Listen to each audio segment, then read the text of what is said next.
जय हिंद, वंदे मातरम। दोस्तों बहुत बहुत स्वागत है आप सभी का न्यूज इंडिया में। और अभी तक आपने इस वीडियो को लाइक नहीं किया तो लाइक कर लीजिए, और चैनल पर नए हैं तो चैनल को सब्सक्राइब कर लीजिए, साथ में बेल आइकन भी प्रेस कर लीजिए और वीडियो को ज़्यादा से ज़्यादा शेयर कीजिए।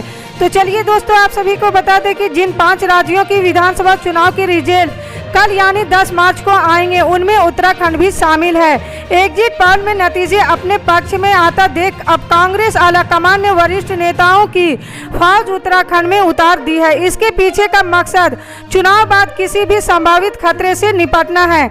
बता दें कि कांग्रेस पार्टी ने पार्टी प्रत्याशियों से समन्वय बनाने के लिए प्रदेश के जिलों में वरिष्ठ नेताओं को तैनात किया है। उत्तराखंड में मतगणना शुरू होने और रुझान आने में अब 24 घंटे से भी कम समय बचा है। इससे पहले कांग्रेस ने उत्तराखंड में पार्टी के सीनियर लीडर्स की कुछ इस तरह तैनाती की है कि परिणाम अगर उनके पक्ष में आए तो किसी भी संभावित खतरे से आसानी से निपटा जा सके। उत्तराखंड में काउंटिंग से पहले कांग्रेस ने मंगलवार को पार्टी प्रत्याशियों के साथ समन्वय स्थापित करने के लिए राज्य के 13 जिलों में पार्टी के वरिष्ठ नेताओं को तैनात किया है। दरअसल उत्तर प्रदेश विधानसभा चुनाव के अंतिम चरण के मतदान समाप्त होने के साथ ही 5 राज्यों के लिए समाचार माध्यमों ने एग्जिट पोल दिखाने शुरू किए हैं। बता दें कि उत्तराखंड विधानसभा में 70 सीटें हैं। इन एग्जिट पोल में लंबे समय से राज्य की सत्ता से बाहर कांग्रेस पार्टी की स्थिति बेहतर नजर आ रही है। हालांकि राज्य में किसी भी पार्टी को बहुमत हासिल कर सरकार बनने के लिए 36 सीटों की आवश्यकता होगी। अब कांग्रेस पार्टी इन एग्जिट पोल से गदगद होकर अपने वरिष्ठ नेताओं की तैनाती इस राज्य में कर चुकी है।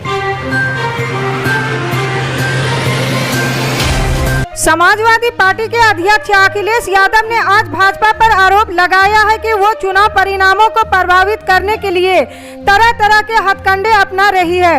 उन्होंने पार्टी कार्यकर्ताओं से कहा है कि ये लोकतंत्र की आखिरी लड़ाई है, इसके लिए कार्यकर्ताओं अपने वोटों की रक्षा करने का काम करें। समाजवादी पार्टी के प्रदेश अध्यक्ष नरेश उत्तम पटेल, ओम प्रकाश राजभर और संजय चौहान के साथ मंगलवार को लखनऊ में चुनाव आयोग कार्यालय में शिकायत करने पहुंचे। पार्टी कार्यालय पर पार्टी अध्यक्ष अखिलेश यादव ने कहा कि जब तक काउंटिंग न हो जाए वो जहां पर मशीनरी रखी है वहां किसी को आने जाने न दिया जाए। उन्होंने एग्जिट पोल इसलिए कराए जा रहे हैं कि हम कोई बहाना न बना पाए। जो भाषा सत्ताधारी दल के लोगों ने बोली वही एग्जिट पोल बोल रही है। उत्तर प्रदेश में विधानसभा चुनाव के लिए मतदान हो चुका है और सभी उम्मीदवारों की किस्मत ईवीएम में बंद हो चुकी है। कल यानी 10 मार्च को मतगणना होनी है, लेकिन मतगणना होने से पहले ही ईवीएम लेकर समाजवादी पार्टी, बहुजन समाज पार्टी और कांग्रेस ने सवाल उठाना शुरू कर दिया है। ईवीएम पर सवालों के बीच पूर्वी उत्तर प्रदेश के चंदौली में खुले में वीवीपैट की पर्चियां मिलने से हड़कंप मचा हुआ है। खुले में वीवीपैट की पर्चियों को मिलने के बाद चंदौली जिले की सैयद रजा विधानसभा सीट से बसपा प्रत्याशी अमित यादव ने इसे पूरे प्रकरण की जांच की मांग की है। साथ ही साथ उन्होंने सैयद रजा में दोबारा चुनाव की भी मांग की है। ये तस्वीरें पूर्वी उत्तर प्रदेश के चंदौली की है, जहां सैयद रजा विधानसभा के बसपा प्रत्याशी अमित यादव वीवीपैट की पर्चियां दिखा रहे हैं। अमित यादव का आरोप है कि वीवीपैट की पर्चियां उनको सैयद रजा विधानसभा के अमादपुर पोलिंग बूथ के पास फेंकी हुई मिली थी। अमित यादव का ये भी आरोप है कि यहाँ पर सैकड़ों की तादाद में पर्चियां थी। उत्तर प्रदेश विधानसभा चुनाव के मतदान पूरे हो चुके हैं और कल यानी 10 मार्च को चुनाव का रिजल्ट आने वाला है। हालांकि इसी बीच सपा पार्टी के प्रमुख अखिलेश यादव ने ईवीएम मशीनों का अवैध रूप से ले जाने का आरोप लगाया है। इतना ही नहीं, अखिलेश यादव ने अपनी पार्टी के लोगों को ईवीएम मशीनों पर नजर रखने को भी कहा है। सपा प्रत्याशी योगेश वर्मा की एक वीडियो सोशल मीडिया पर काफी वायरल हो रही है, जिसमें ये अनोखे अंदाज में ईवीएम मशीनों पर नजर रख रहे हैं। समाजवादी पार्टी ने आरोप लगाया है कि ईवीएम मूवमेंट में चुनाव आयोग द्वारा प्रोटोकॉल पालन नहीं किया गया है।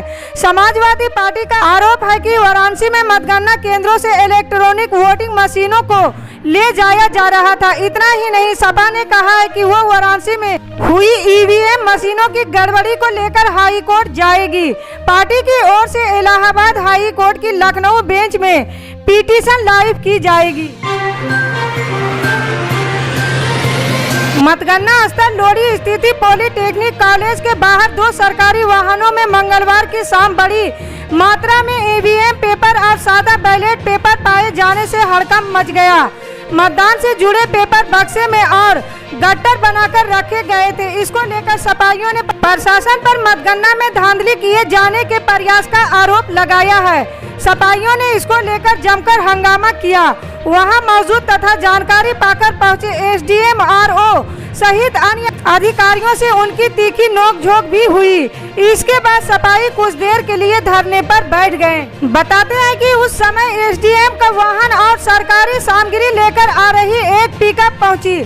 जैसे ही एसडीएम का वाहन रुका, सपाई वहां पहुंच गए। पीछे का गेट खोलकर देखा कि उसमें घोरावल विधानसभा से जुड़े बैलेट पेपर से भरा कथित बक्सा रखा हुआ था। बक्से में रखे बैलेट पेपर की संख्या का भी बाहर उल्लेख किया गया था। वहीं पिकअप में गट्टर लदे हुए थे। सपा के लोगों का कहना था कि इसमें हजारों पेपर ईवीएम वाले हैं। इनका इस बात का पूरा शक है कि ये पेपर अंदर मतगणना से धांधली बरते जाने के लिए इस्तेमाल होने थे। यूपी विधानसभा चुनाव के सभी चरणों की वोटिंग पूरी होने के साथ ही सभी की नजरें अब रिजल्ट पर है। 10 मार्च को आने वाले रिजल्ट से पहले कई टीवी चैनलों ने एग्जिट पोल करके बताया है कि यूपी में किसे कितनी सीटें मिल सकती है और किसकी सरकार बनने की संभावना है। ज्यादातर चैनलों के एग्जिट पोल में भाजपा गठबंधन को आसानी से बहुमत मिलता दिखाई दे रहा है। वहीं एक ऐसा एग्जिट पोल भी है जो इन सभी से बिल्कुल उलट है। इस एग्जिट पोल में भाजपा गठबंधन हार रहा है और समाजवादी गठबंधन 200 के आंकड़े को पार करते हुए बहुमत से भी काफी ज्यादा सीटें हासिल करता दिखाई दे रहा है।